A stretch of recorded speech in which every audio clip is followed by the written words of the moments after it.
Hi again, everyone. It's Dr. Tim Newton with Inspire Movement Physical Therapy. Here we're going to talk about how we lift things properly in a way that's friendly and protective of our back. So, some concepts that most of us are already familiar with. We're pretty familiar with the fact that we shouldn't be stooping, bending, and twisting. And we're also pretty familiar that it's a good practice to be lifting with your legs and not with your back. Some of you even may be aware that you should be keeping the back pretty flat. And these are all things that are true. But people that come into my office and when we were working on their lifting mechanics for whatever particular task it is that they have, that's really where the knowledge stops. So what I usually will ask people to do is, okay, can you lift this box for me?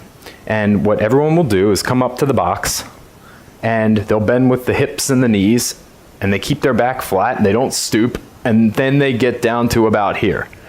And then if they want to pick it up any further, they start stooping and twisting and doing all that. Well, now you're in trouble, right? So we're going to talk a little bit about how we adjust for that. And a big concept that you're going to hear from me in this video, and also when we talk about lifting smaller things and awkward things, is the concept of having a leg back, okay? So in this instance, we want to have a stagger stance, all right? A stagger stance affords us having one leg back, and that keeps our low back pretty straight, right? That's something that we want. But the other thing that it does is that it gets us in closer to what we're lifting.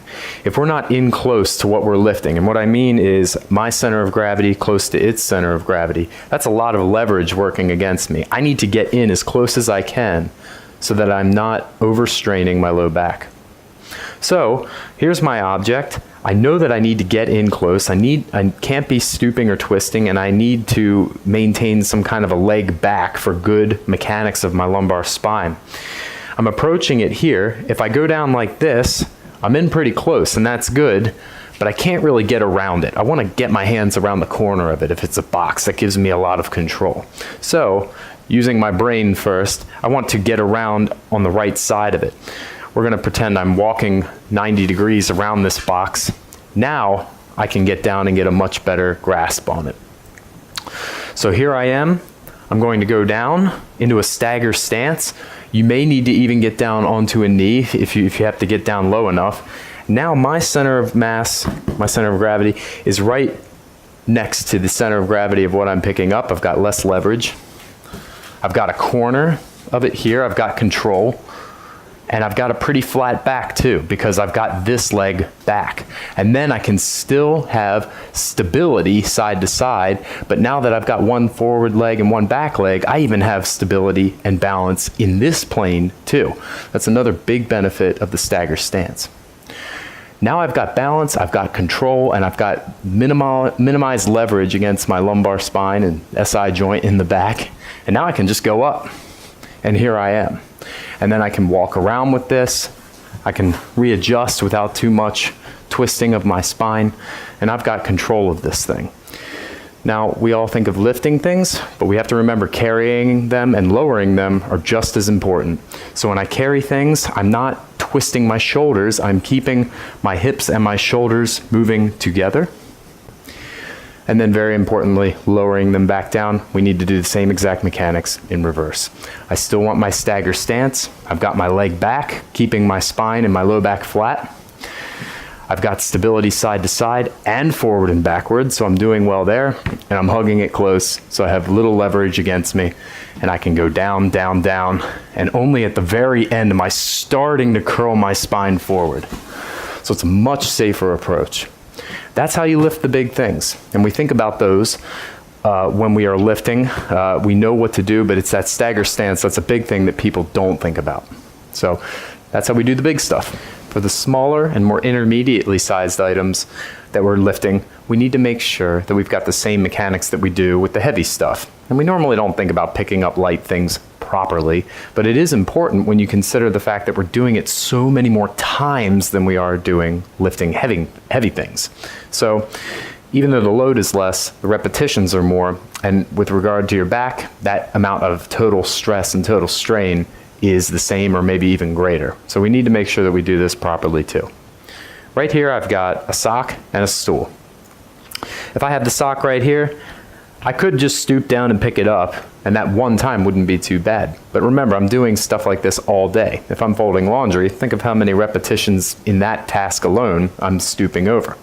So, same exact things. I want to send a leg back. I want to keep my back flat, and this is how I do it. You just pick it up like that. And then I put it down the same way in reverse. Very important to remember that. If you have trouble maintaining balance on one leg, you don't have to throw it back like a golfer does.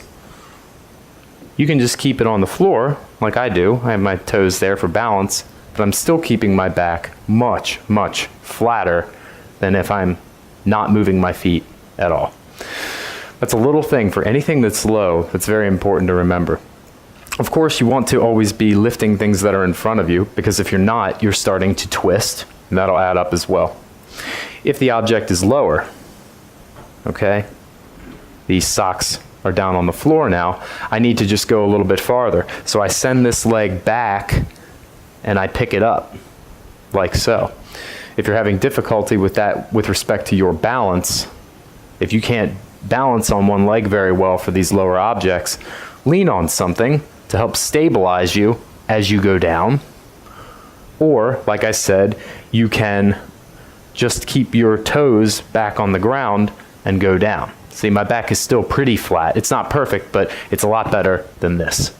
All right, so important mechanics to remember. Just send the leg back, whether it's a stagger stance with something bigger, or if it's just going back like a golfer with something that's smaller.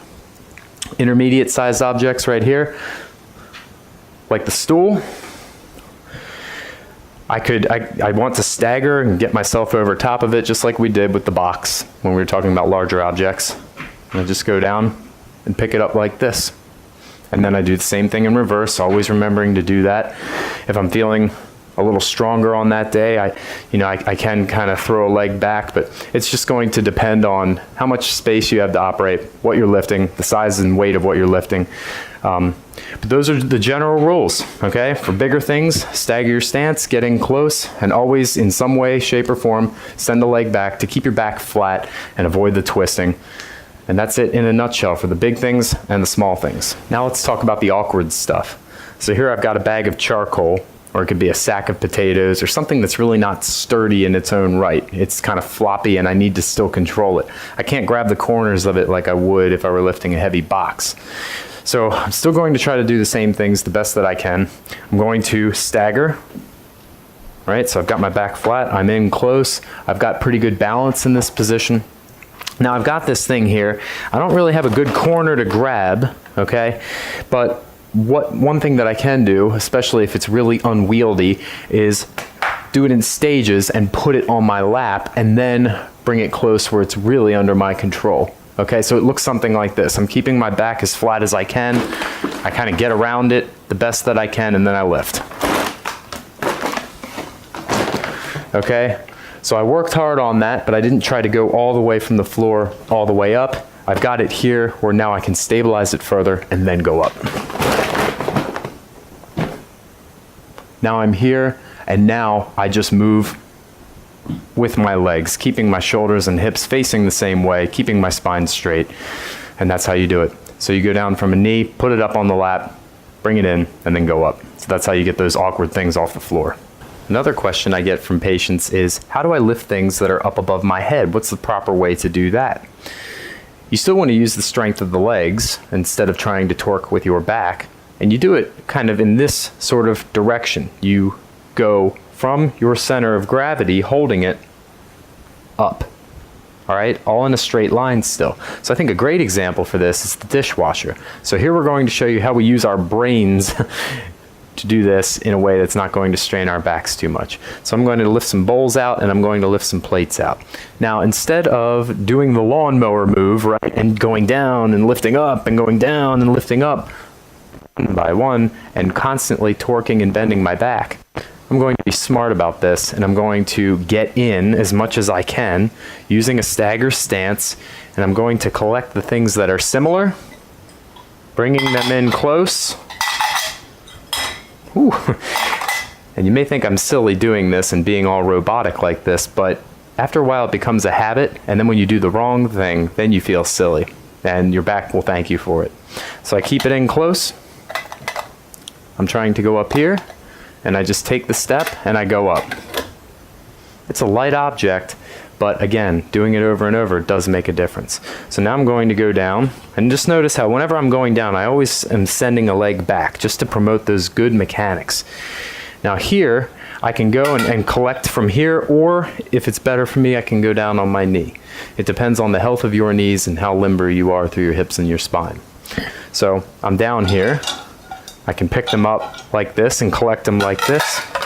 Or if I'm up, I can do it like this. All right, find what works for you. It's never going to be 100% perfect, but if it's 80 or 90% perfect, that's going to be a lot better than 0% perfect. Keep it close, turn as a unit, and then put them up. Okay? And if it's something heavier, you just use your legs and push a little bit harder. So that's how you do the overhead stuff.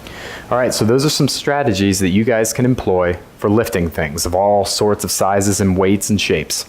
If you found this video helpful, leave us your questions, your comments, things that you find helpful. And for more related material, don't forget to check out our website at marylandmanualtherapy.com. Thank you for watching, and have an inspired day.